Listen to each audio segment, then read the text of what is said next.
Hello, everybody. Welcome. This is the morning meeting, and I'm just finishing a text, so just give me a moment.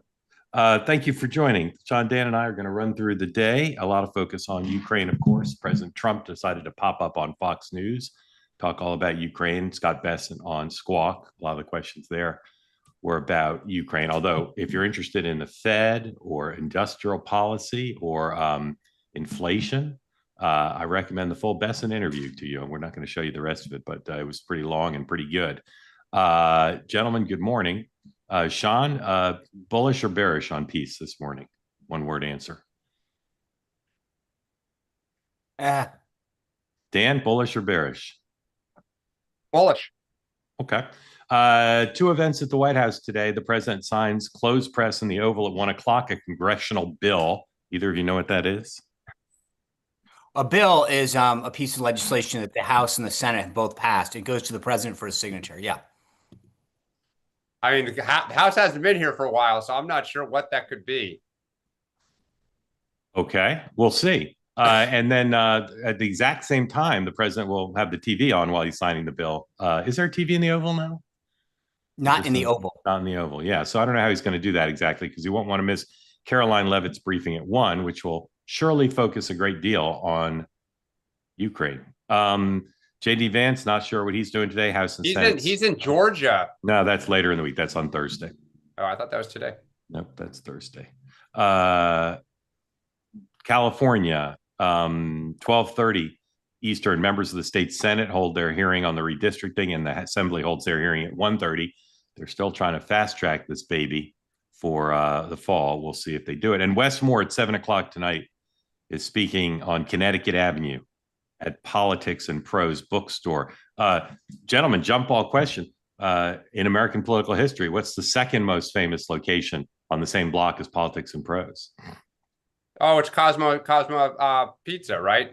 We've gotten the name wrong, but Comet Pizza, where Comet Pizza, that's it. The nation's most second favorite, most famous pedophile ring held court in the basement of the pizza shop.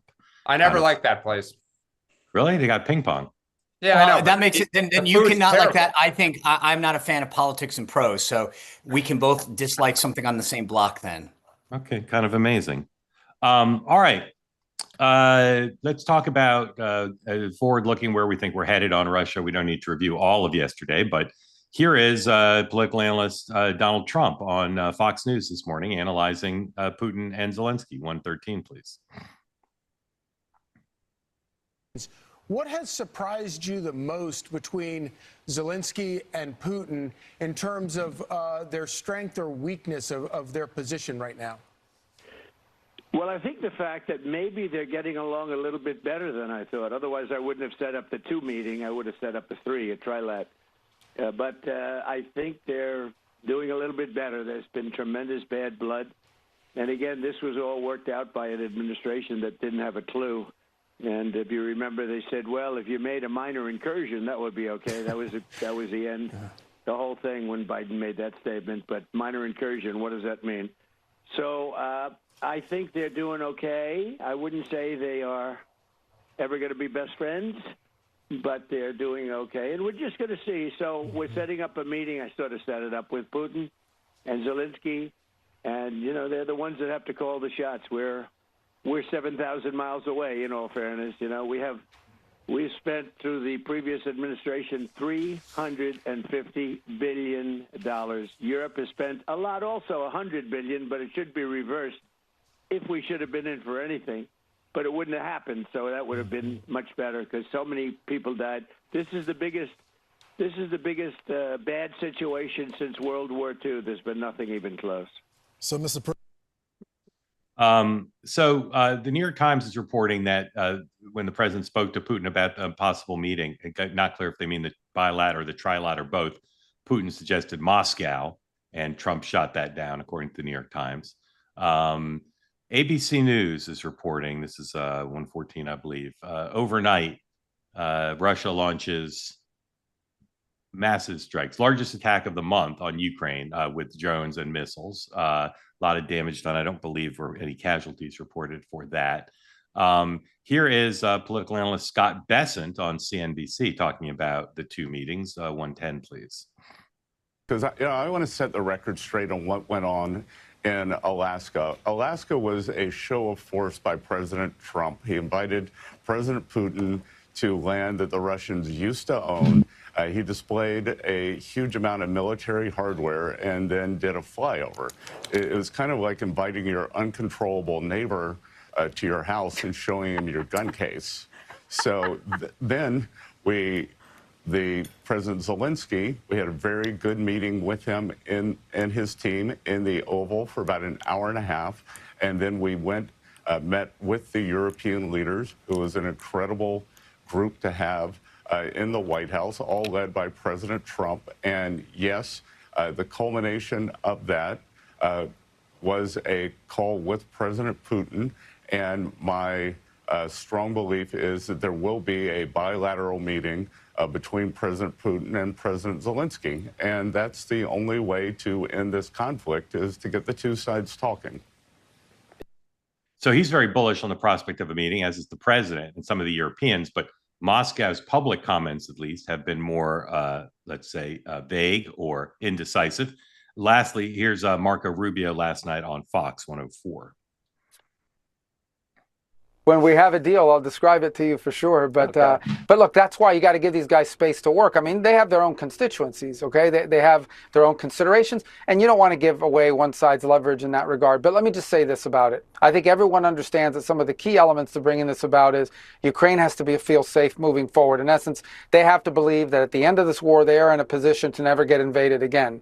I think what's also true, and I think it's common sense, and I don't know why it's so hard for a lot of people to understand it, is in any negotiation to bring about the end of a war, or any conflict for that matter, it's going to require both sides to receive, but also to give. In essence, one side's not going to get 100% here. Each side is going to have to make some concessions. And obviously land, or where you draw those lines, where the war stops, is going to be part of that conversation. And it's not easy, and maybe it's not even fair, but it's what it takes in order to bring about an end to a war. And that's has been true in every war. The only wars that don't end that way are the ones that have unconditional surrender by one side or the other, and we're not going to see that in this conflict. So obviously the issue of that will be talked about, and the president's been very clear. In the end, what those lines look like are up to Putin and up to Zelensky and up to the Ukrainian side to decide what each one can live with. We are going to be there to facilitate that and make that possible and make sure that both sides are talking. All right. So my view is that the ball is in Putin's court right now on the two biggest things. One is, will he meet? And two is, will he accept the kind of security, U.S. European-backed security arrangements that were the big headline out of yesterday's meetings and seem to be the main thing that the Ukrainian side is getting out of this deal. So, Dan, let's do the first one first. Is Putin going to accept a two-way and then a three-way meeting, as the U.S. side thinks he will? I don't think he will for a little bit. Okay. Yeah, I mean, if we want to, I don't know if we want to just do one-word answers here. Yeah, we can go a little more. I mean, what you think he'll stall, but then eventually accept, or? Yeah, I think he's going to have like his people, lower level deputies meet and talk. And I think I just can't see him sitting down and giving Zelensky the status of a negotiation where Zelensky gets something in front of Vladimir Putin. I just think he won't do it. Sean, will we see a bilateral or trilateral? So I have two competing thoughts in my head right now that I can't square. The one is, after 200 days, I don't believe you bet against Donald Trump. Every time that he has seen a political obstacle in the last 200 days, he's overcome it. As he did, frankly, most of his last 10 years. But I think in the last 200 days, he has shown an ability to do things that politically would be untenable for almost anyone else. That being said, just look at last night. I mean, we're on the precipice of all this stuff and everybody's saying the right thing, and then Putin goes out and just blows stuff to crap. Like, you can't square that. This is not a guy who was looking for a deal. I hate to say, I actually think Macron's got a point here, but Macron seems to be on Team Spicer, which is Trump says he can do it. I want to trust him. I know he can do it, but I don't trust Putin. And that's where I think I am right now. There's one thing that I think is the missing piece. Like, we talk about land swaps, we talk about security. There's an economic piece that has not been discussed. So this Alaska thing, we talked about the participants, Lutnick, Besant, right? what was it that was discussed on the economic front that we're not talking about? I mean, there's no way that there was things on the economic front in terms of future trade. That's the one thing that I think that we have that Putin really wants. He wants back into the club. And there are things that I think he said that Trump gave assurances to. If you do this, we'll talk. And that's why that hot mic moment that sort of went viral last night of him saying, believe it or not, I think he wants a deal, is because there's that one thing that we have, which is international acceptance and economic access that he can't get without us. Dan, if there's no meeting agreed to by the end of the week or into the weekend, does that end it? And does Trump start with sanctions? No, because I don't think Trump wants to go the sanctions. So I think the deputies will meet. They'll meet in Vienna or someplace. I'm skeptical that either Ukraine or the U.S. would go for that. You can't do deputies first. It's just not gonna. It's either you're at this point where you either got to go out, Sean, would Trump want to say then I failed? No, but he will go sanctions. That's it. I think they do accept it. Okay. No, I think that Putin does things, and then Trump, for all of the talk, and this is what I love about this about DC and the media. All of this, Trump's going to cave, Trump's going to cave, Trump's going to cave. And now everyone's like, wow, the only one who can pull it off is Trump. 5 days ago, the entire narrative was that he's going to get in a room and bully Zelensky. And yesterday was proof positive that wasn't true. Okay. And he got no credit for it. But let's just stay on this question. Just yes or no. If Putin doesn't agree to a meeting after some period of time, does Trump in Europe and Zelensky say we're done with negotiations? Now we're going sanctions, armaments, everything? Yes. I don't think he says we're done, but I think he goes full sanctions and says, fine, we'll force you back. Dan, you agree? I think if they haven't, I think by October, Putin will agree to meet. But this is where I said yesterday, Trump's patience. Putin's going to try to string this along to gain more leverage. It's not impossible. I don't believe that's possible. Well, look, but then Mark, if you're Trump and if you're Trump, you've come this far, it would be a humiliation. Would he really walk away or say it's it's also humiliating to be accused by Putin of or to be accused by people of kowtowing to Putin. Yeah, no, I agree. I totally agree. So the other issue is security.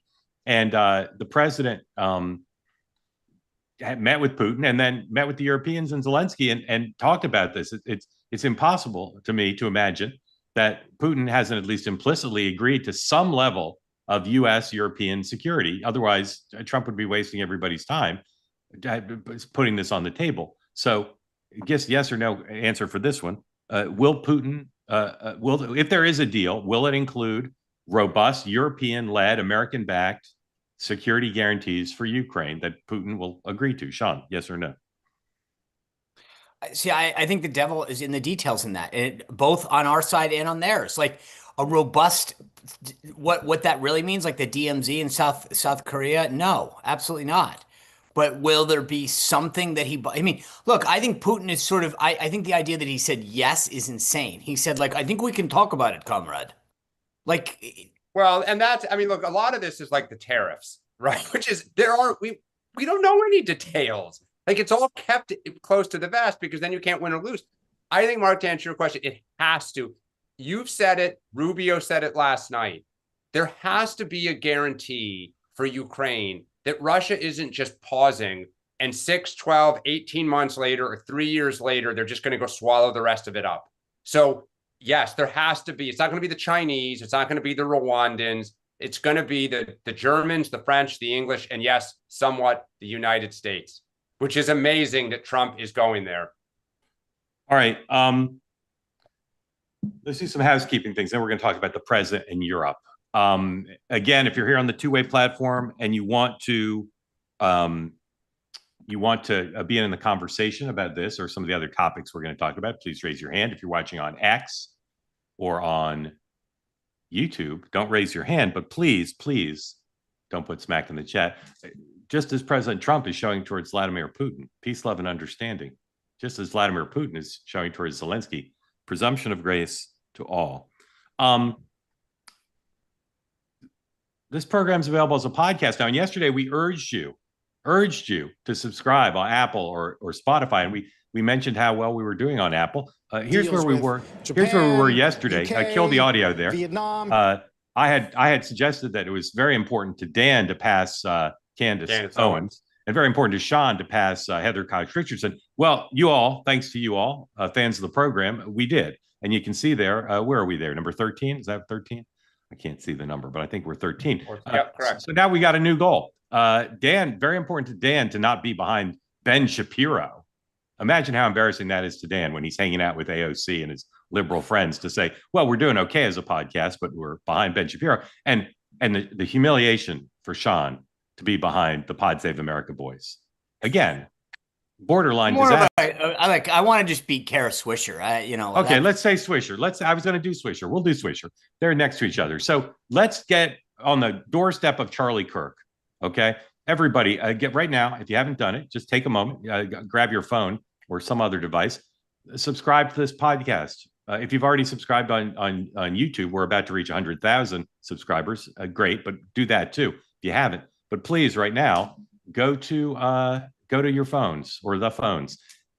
Subscribe. If you do it on Apple, we can pass Ben Shapiro for Dan and Kara Swisher for Sean, and all will be right in the world.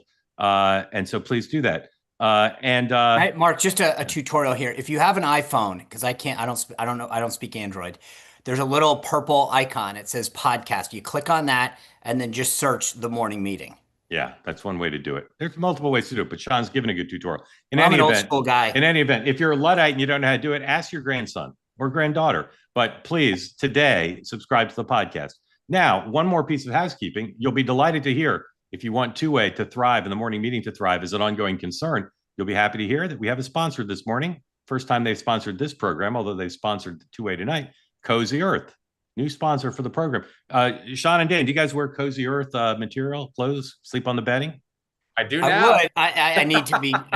I need to be sent some. Not right. You can't keep sending me stuff you used to wear. Let me tell you guys, I have been wearing it all summer, and it is spectacular. I'm looking forward to seeing what happens when I wear it in the fall. But in the summer, it is keeping me cool. It wicks the moisture right off of you.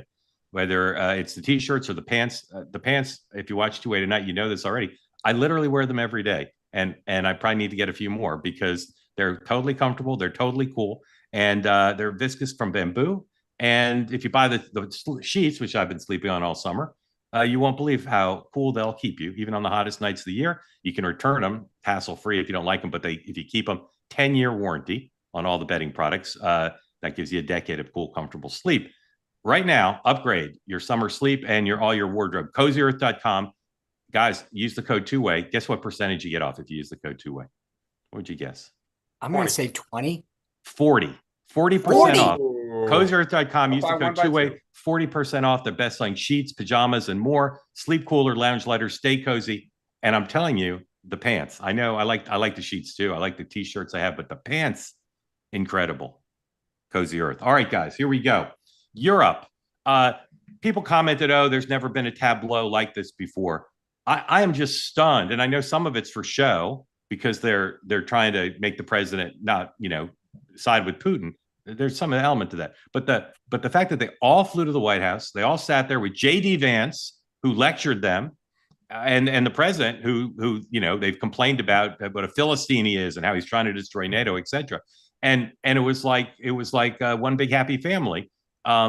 And obviously, this needs to sustain if they're going to be involved in continuing to support Ukraine, whether there's an agreement or maybe even especially if there's not, because if there's not, there's going to presumably be the arming Ukraine with the Europeans buying American weapons and some of the maybe all of the restrictions taken off to allow Ukraine to start attacking Moscow. If that happens, my goodness, there's going to have to be unity. So, Dan, describe the contours of going forward. Let's not be retrospective. Going forward, how solid is the Trump-Vance relationship with old Europe? It's pretty solid right now. I think it goes to what we just talked about, which is it appears they're all in agreement that there has to be some sort of security guarantee for Ukraine, and that the United States, I would be surprised if we put ground troops there, but that we're going to provide some form of logistical intelligence support.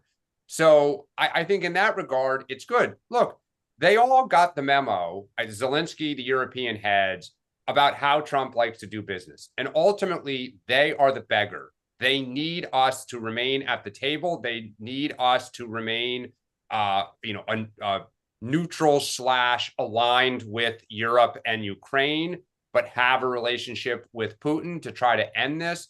So I think they are all aligned. I think where the problem comes in is if Putin doesn't agree to this, then the question is, Trump's willingness to say, all right, we may be there for another 2 or 3 years at a cost of, $100 billion, $150 billion to the United States, but I'm not going to let Ukraine be lost on my watch.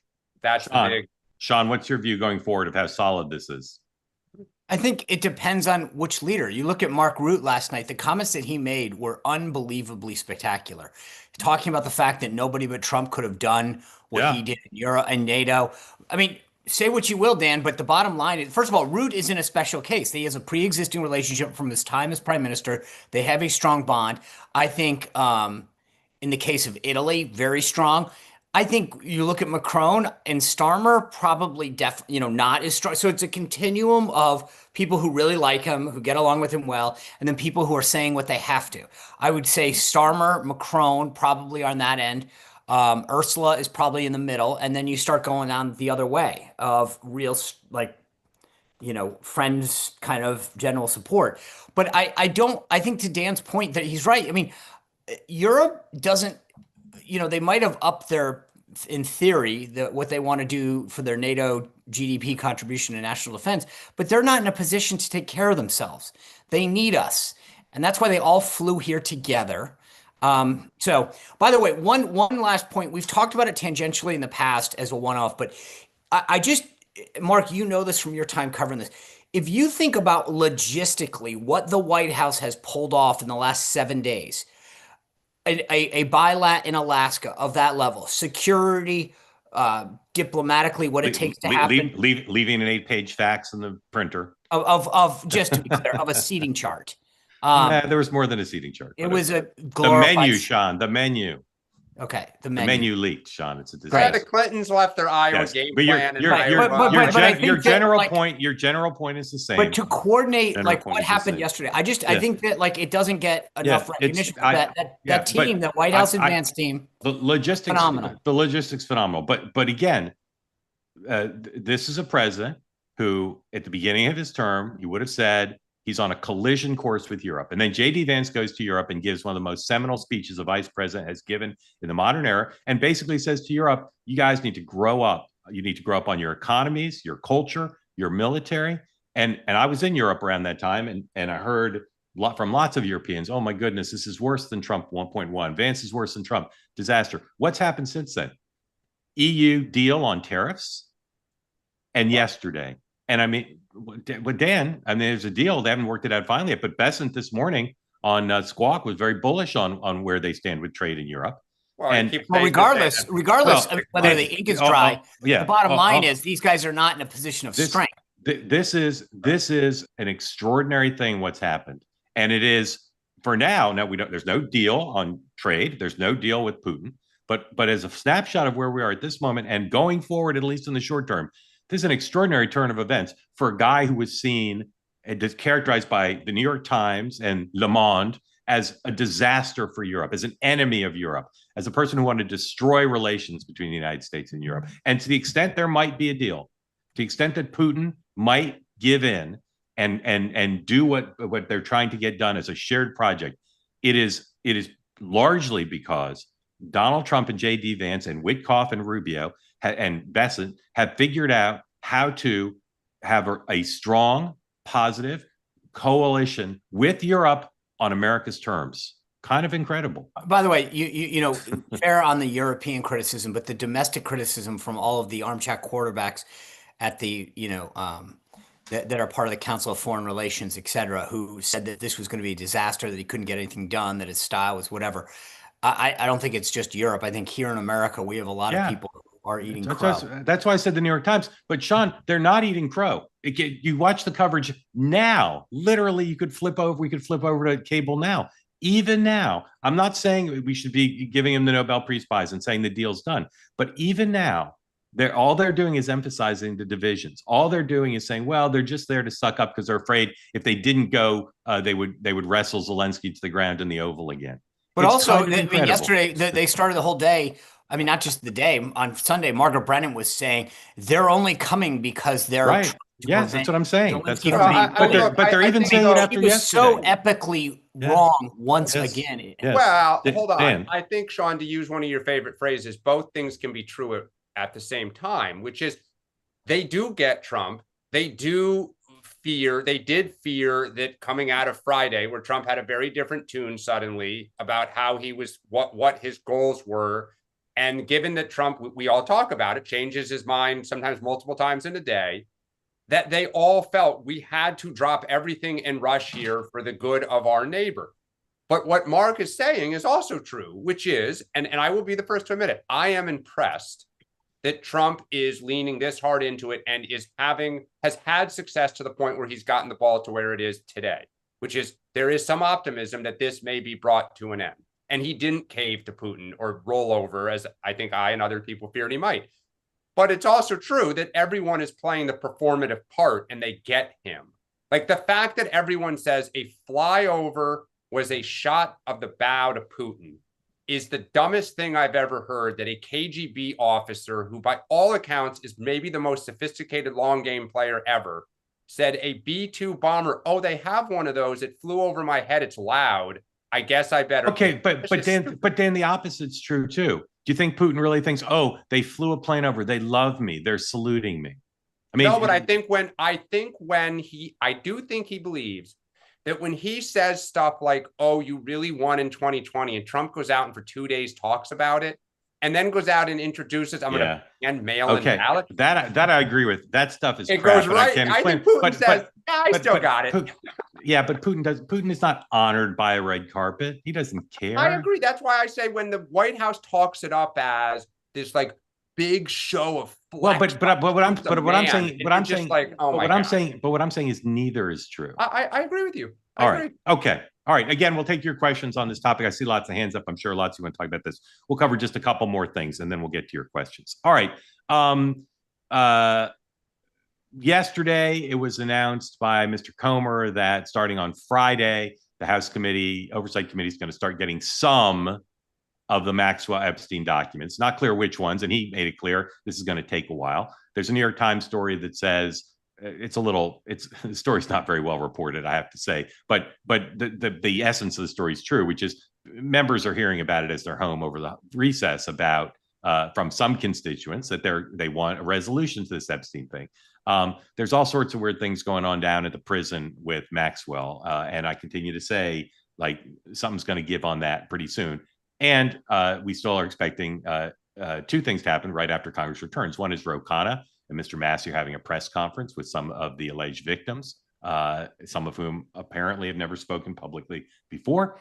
And the discharge position is ripening and could be a real problem. So, Sean, what is the Trump, Johnson, Thune, Weil strategy for keeping this thing from dominating September? I don't know. It was interesting. You saw last night this appointment of Missouri's Attorney General as co-deputy FBI director. I don't know anything, so I'll purely speculate. But I believe that was to sort of that you can tell they still have a Bongino problem with I think what's going on with how they're handling this.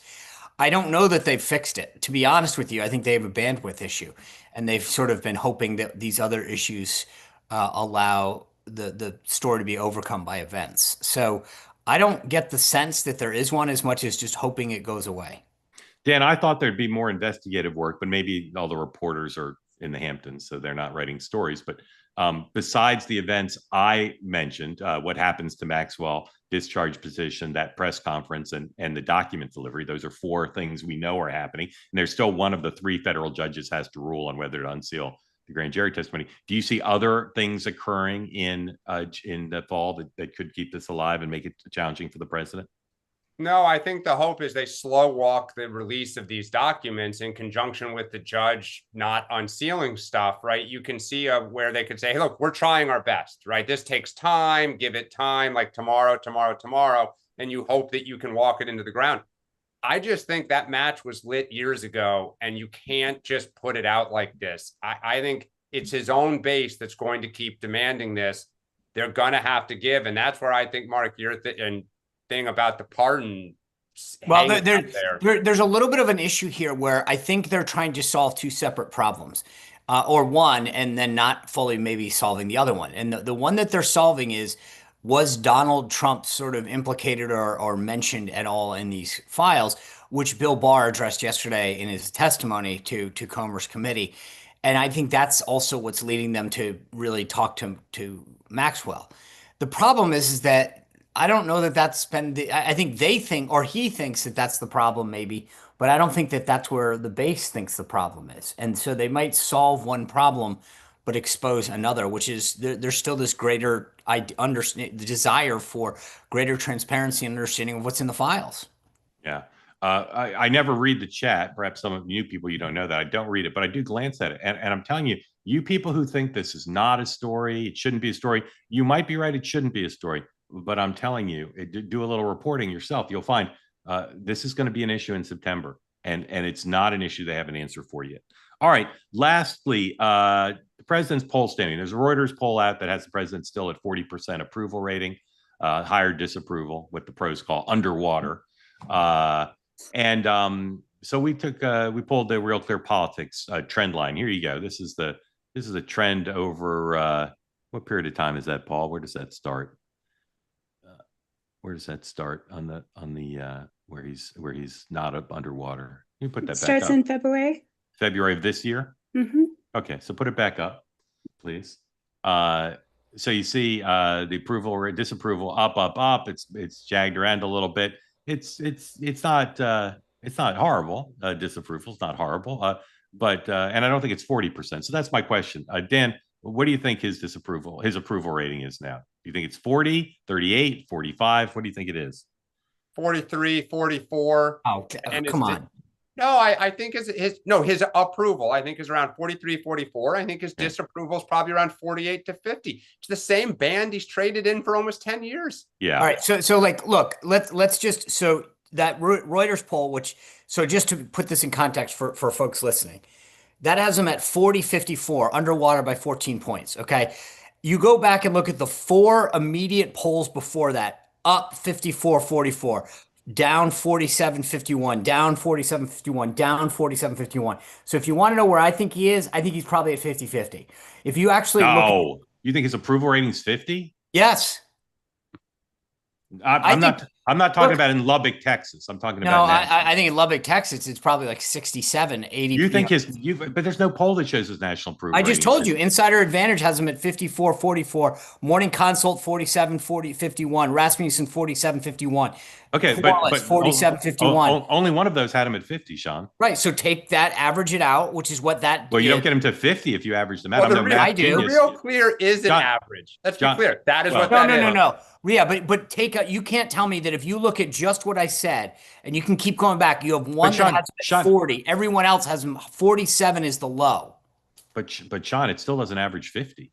You asked me what I thought it was. I think he's at 50. But shouldn't you base it on polls? And you're citing selectively the polls that have him doing the best. No, I'm not. I'm actually the ones right behind it. Go back to RCP right now. Yeah. Look at the ones from August 11th. Put up the other Real Clear Politics. Go to August 11th and go forward. The last 8 days. So again, I don't read the chat, but I glance at it. Why does this matter, folks? That has him at 45% approval, Sean. So how do you get him? Okay, 46. How do you get him an extra 4 points? Because you take out, you're going to tell me that a random poll has them at 40-54. That doesn't pass muster. But Sean, then you can't put in the random poll that has them at 54. Like, correct. You can't correct. You throw out the outliers. Anyway, why does this matter? Okay, so wait, if you throw out the outliers, then the last 3 polls before that, all of them, all 3 in sequential order, 47-51, 47-47, 47-51. You know where I put him there, Sean? I put him at 47 with 3 polls. Okay, that's fine. Have him at 47. Well, that's not 50. No, but you asked me what I thought. I think he's at 50. But how do you think he's at 50 if the 3 polls? Because I think that these polls are BS. I had Robert Cahaly on.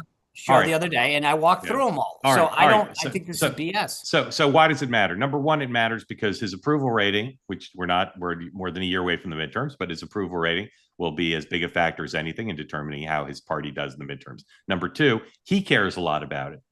He cares a lot about it. And number three, he's pursuing a lot of very controversial policies on Ukraine, on tariffs, on policing, on immigration. And immigration less controversial, despite what the press will tell you, but still controversial in some ways. And so that's our barometer for saying the American people like the job he's doing. Do they think that his choices in all these policy areas are wise? Dan? Well, the one thing, Mark, I'll disagree with, and I think this is where sometimes we get carried away here, is for all of the successes Trump is having, he trades in a super narrow band. So when he's struggled, he's never fallen, and Democrats want to pull their hair out. I think there's a little risk that Republicans are so euphoric that he's accomplishing so much that they think, kind of like Sean, the way you're saying, oh, he's really at 50. Oh, these numbers are baloney. Most of the polls going into the election were almost spot on. He led in those 7 swing states. It was like a 2 to 3 point margin, 5 in Arizona. And it kind of played true. The reason I say this, for all of the Democrats' struggles, Kamala Harris still got 48.5%. He's still never going to really, I believe, get that high. We are still right. If he repels a Martian invasion, he'll go higher. No, well, and so what I say is his floor and his ceiling are rock solid. Exactly. So then you go to independents and the new people that he brought into his coalition. And most polls show he is struggling with independents. There's now data that Latinos are less enthusiastic about him and about kind of like overall voting intensity, which says to Democrats, if our base is fired up, and today it is, some of it is they hate Democrats as much as they hate Trump, taking the House back, and now with some of these Senate recruits, it's not inconceivable we could lose everything again, but that we could also take the House and the Senate today. Sean, is the president's I got a new question for you. Is the president's conversation about trying to unconstitutionally meddle and have states conduct their elections regarding absentee ballots, does he have some strategy here, or is he just throwing a temper tantrum? Those are your two choices. I only need Putin's advising him. Yeah. Yeah, Which well, is it? I don't know. I mean, I don't know. I know that you can't. I mean, there's some there. Although states conduct them obviously individually in counties and jurisdictions, there is some federal assistance that comes. So I don't know. You could tie that, I guess. I don't know what his plan is. Okay, Dan. Yeah, I got a lot to say. Okay, so Democrats for 30 years wanted more federal involvement in elections, and it was Mitch McConnell, Republicans, who said it is a states' rights issues over our dead body. If Donald Trump is going to federalize elections and ban, practices of mail-in ballots and things that states use, and oh, by the way, Republican success in Florida was partly pioneered on all of these early vote mail strategies. I bet the Congressional Black Caucus is doing backflips that one day we will get power, and all of these ballot, rules and voting laws. They're not if they have an attorney, because their attorney will tell you that the Democratic attorneys general will race to the courthouse, and no federal judge, even Donald Trump's appointees, will not uphold. Oh, I agree. But last thing on approval, as Dan mentioned, the vice president's going out on the road to Georgia this week to sell the reconciliation bill, and according to Politico, they're going to start selling it less as other stuff and more as a tax cut for families. Dan, why are they doing this, and will it work? Their bill's not popular. They've lost the Medicaid battle. The one thing they have to hang their hat on is, if we didn't do this, it would have raised taxes. Therefore, if you didn't vote for it, you voted to raise taxes. And when you combined it with like the Mondani stuff, that's what they're going to try to run on. And that's what apparently the preview was Vance is going to attack Ossoff on, is a tax raiser in Georgia. Sean?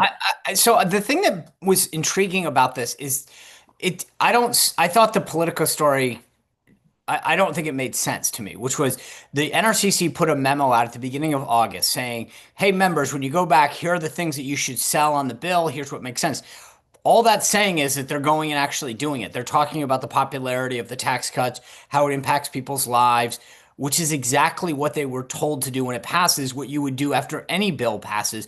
So I get it. When you say big, beautiful bill, it doesn't have a personal consequence. It doesn't say, oh, that's going to help me. Whereas if you sell the tax cut aspect of it, it makes sense to people. It's personal to them. I found the story kind of silly, to be honest with you. And it's not a rebranding of it. They're not calling it something different. They're highlighting the good parts of it. Well, Sean, but hold on. Do you not believe that the NRCC, NRSC, and the Trump White House has not been polling and focus grouping the last week or two to test if this is moving at all since members went home? And that perhaps the attempt to rebrand it, because this says they are changing the title of it in terms of what Vance is going to say. Maybe they're wrong in their reporting, but let's say they're not.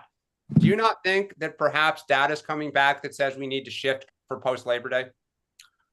Yeah, but I guess what my point is, Dan, is that I don't know that that's unique in politics. You start, No, of course not. We didn't say, I think Dan's would say it's the opposite of unique, but it's happening. Yeah. Right.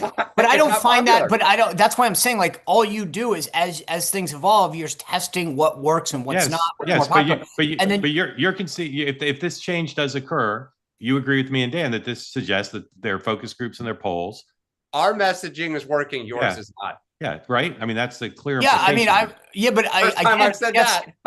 No No, further first of all, questions. but I No don't further think- questions. No further questions. But I Your don't Honor. know why that would have. That was the messaging from the beginning, though. Go look at the memo that came out, and it said, Well, "Here's what you should focus on." Mike Lawler's still defending the Medicaid cut, so we'll see. But he has to. I mean, that's Yeah. Amen. Yeah, Wickham, welcome in. Unmute, please. Tell folks who don't know where you are, what's on your mind for Sean and Dan, and thank you for being part of the two-way community. Well, good morning. I'm Wickham from Ann Arbor, Michigan, longtime viewer of the program. What I wanted to talk about this morning, I've been thinking about the Ukraine war and this great and successful thing that Putin would like to sell it as. And then when I think about it, you got 1 million casualties, you got the crippling of your Black Sea fleet, you've got Weak economy. Scott Besson said this morning on CNBC, their economy's in big trouble. That too. You've got a 1,300-kilometer increase in the length of your border with NATO nations once Finland joined. You've got antagonization of your oil customers. And then last, and this is just completely gets me, if you end up with European troops in Ukraine, you've succeeded in moving the Wehrmacht 2,000 kilometers closer to Moscow. I don't know how politics in Russia works, but I think you'd have a hard time selling that as a victory. Yeah, but you get a bunch of land. Yeah, that's what you're going to say you got, right? Yeah, and I just listed 5 things that you lost. Yeah, well, so you think Putin won't take that deal? You mean with allowing European troops in Ukraine? Yeah. Do I think Putin? Well, I think if that's the sticking point and that he rejects it, then it's Putin rejecting peace and not Zelensky. And that just sort of changes the narrative. Oh, I don't think Zelensky's rejecting peace. I mean, I think in February, it's when they first met, Zelensky was dug in a little bit on, hey, we'll fight this out.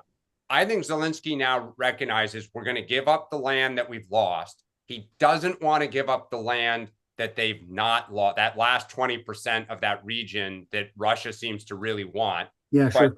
Okay, maybe that's the bargaining chip you end up trading. But to your point, that's the thing for Zelensky, for Putin now. It may not be called NATO, but it is NATO. It is the main NATO powers plus the United States sitting there with enough troops that if you go in, you killed 5,000 Germans, French, and 5 American Marines providing logistical support. It's my favorite. It's my favorite phrase from 2025. NATO style. It's like it's like Gangnam style. Yeah, Gangnam style. That's that. Sean, NATO style. NATO. Look at Psy is the singer. Yeah, Dean from Ohio. Work on that. Yeah. So this is where again, you go back and you look at all of these agreements over the last 10 years that Russia has been part of. They blow through them. And I think Macron, is rightly skeptical. And I rarely use Macron as my example. But that's what worries me the most is that we agree to something. Putin says yes, and he basically just says, "Okay, great. I'll wait 3 years, and then I'll start again." And I just that's what is in the back of my head is that he may say yes to something, and the question is for how long. Yeah. And I also think that there is the president on Fox and Friends a little while ago seemed to be very clear that we're not talking about U.S. troops on the ground, which is critical to this.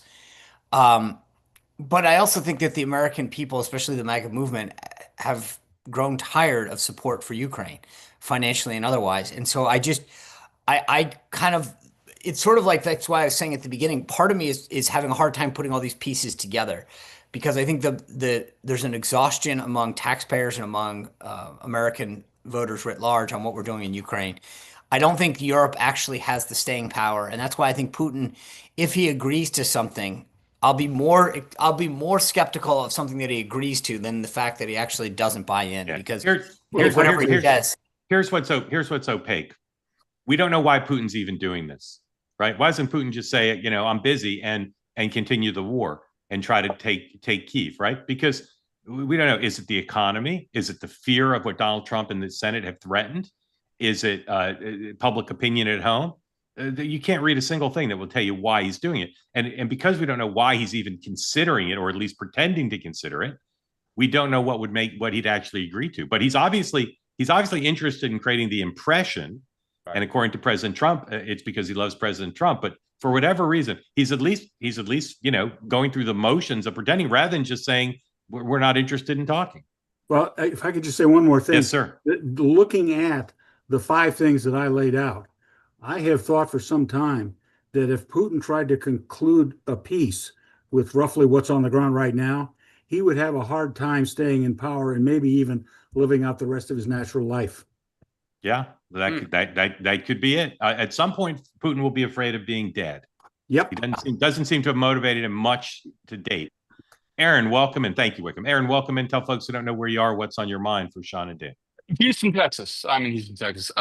Mr. Seelig actually concluded with the point I was going to make, and that is that, the idea that Putin makes this deal or some version of it and then waits another 3 years and begins again.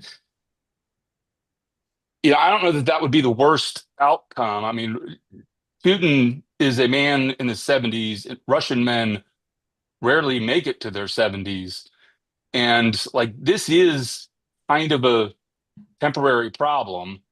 The Putin problem is, at least. And so I wonder if that doesn't factor in. I also just, if and Mark, to your point, that we don't know why Putin is doing this. If one of the thoughts is that, he doesn't want NATO, he wants this buffer country. He doesn't want NATO on his borders. I just don't see how a deal that brings NATO-like into Ukraine, that seems to be in tension with having the Ukraine as a buffer. Aaron, I can't get you to say NATO style. I like NATO light. Yeah. Okay. To each his own. Yeah. I take your point, but again, it goes back to why is he doing it? Because the basic swap is he can stop fighting for now, always have the ability to go back on his word and fight more. He gets a bunch of land that he hasn't conquered. He gets to start, Besson said this morning that 25% of the Russian economy is geared towards the war. So he gets to try to, get some more bread and guns, butter and fewer guns. And he avoids crippling sanctions. So there's nothing in it for him. And he may not think that NATO style, NATO light folks are going to stay there very long because Europe will chicken out. That's he might. I don't know. If you know what Putin thinks, tell us. I don't know what. Aaron, did you vote? Aaron, remind me. You voted for Trump 3 times. Did not vote for. Well, so here's I was basically a never Trumper in 2016. Russiagate radicalized me. Voted for him in 2020 and 24. If I asked because if Trump says we're going to participate in a security guarantee for, let's say, the next 5 years, and the U.S. is going to give roughly $50 billion worth of support per year. Arms, other things, whatever. Some of it's going to be backdoored because it's going to be bought. But we're in it. Would you be good with that to bring peace, to ensure? So a security guarantee is a piece of paper. Well, not if they're boots on the ground. It's more than a piece of paper. I do not think there's going to be large. I mean, there's boots on the ground, American troops in Ukraine right now. I don't understand why we pretend otherwise. Okay. You mean special forces? No. Why do those not count? I mean, they are contract They're American soldiers. They're not a public deterrent. You're right, because Americans have been killed in Ukraine and it has not deterred Russia. Yeah. That's correct. I mean, but anyway, I don't think there's going to be a large American force. Not American, British and French. That's why we're giving money. That's where I think we'll end up going. I just don't have any faith that we won't. We're always going to give people money. Like the American taxpayer is always going to be on the hook for this. I have no faith that going forward, I don't think the president will do it. I think he will. He will. But I also think that if there's going to be this 3-year pause or this 5-year security guarantee, just to answer Dan's question, Ukraine is going to have to modernize its military so that it's not fighting a war of attrition against the Russians.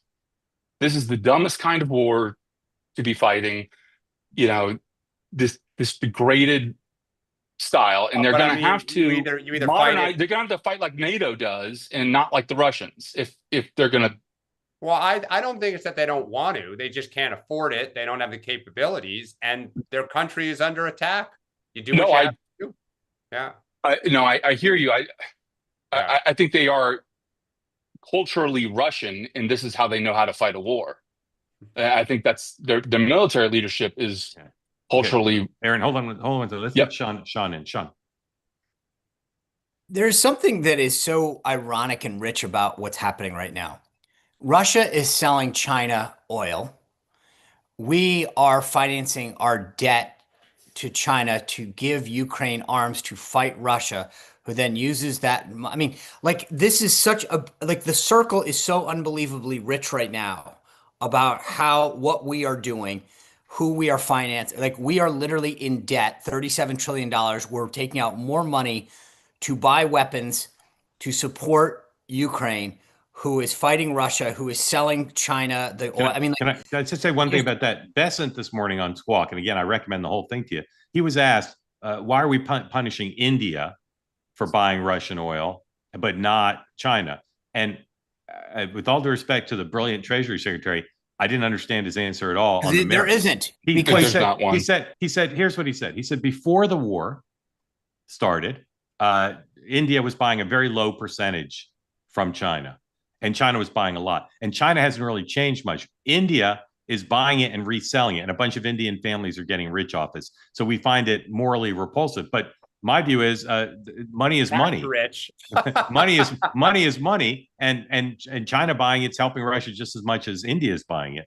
So I didn't really credit his answer, but maybe I didn't completely understand it. Because there's no good answer. Because the answer is we can't screw China right now because we're trying to reach a deal with them. Right. So yeah, and India. We know India will come back whenever we want them back. I don't know. I think that, to Aaron's point, this thing, there's just we're trapped in a world, and Putin really does have the upper hand in all this because he knows that he can outweigh everyone. He will not abide by anything, and he's very. I think the bigger answer is, and then what if he does cross the line? Are we going to go to war? Yeah. Aaron, thank you. Daryl, is the new DOJ, I really appreciate the questions, Aaron. They're very smart. Is the new DOJ scandal this thing about the antitrust division or something else? No, it's not about that. Okay. So just so everybody knows, the previous number 2 lawyer in the antitrust division claims that the antitrust decisions in the Trump administration are based on cronyism and lobbying, and Dan is shocked if this were true. Yeah, I was just gonna say, shocked. There's gambling. Anyway, so Daryl, what is the other new DOJ scandal? Well, there's something bubbling up on right-wing Twitter. There was a sting operation done in Las Vegas, I guess last week, where the FBI rounded up 8 child sex predators, people who were trying to solicit underage sex online. And one of those people was the director of cybersecurity, I believe, for Israel. And he was promptly released and let back to go to Israel while everybody else is still arrested. So, Daryl, does this exist as a factual matter anywhere but on right-wing Twitter? It's a factual matter. The State Department put something out about it on Twitter last night because it's blowing up. Marjorie Taylor Greene has posted about it. It's becoming a bit of a scandal. Why this? Okay, hold on. It's new to me. Sean, Dan, has this crossed your radar? I was just trying to figure out if this still had to do with Comet Pizza, but I guess not. No, I have not seen it, but maybe our All right, friend. Don't dismiss this, Sean. Daryl, we're not dismissing it. We No, just don't know about it. I'm on Twitter right now. Yeah. Daryl, give us a moment, and maybe we'll talk about it tonight or tomorrow. But thank you for raising it because we didn't know about it. I'll say again about this show program and all of Two-Way. Even with an hour show, we cannot cover everything. Every morning we're texting around talking about what to talk about, and we try to talk about stories that are interesting and important. And we can't cover every interesting and important story. For instance, yesterday, Hamas allegedly agreed to a ceasefire, and Israel virtually simultaneously began a military operation into Palestine.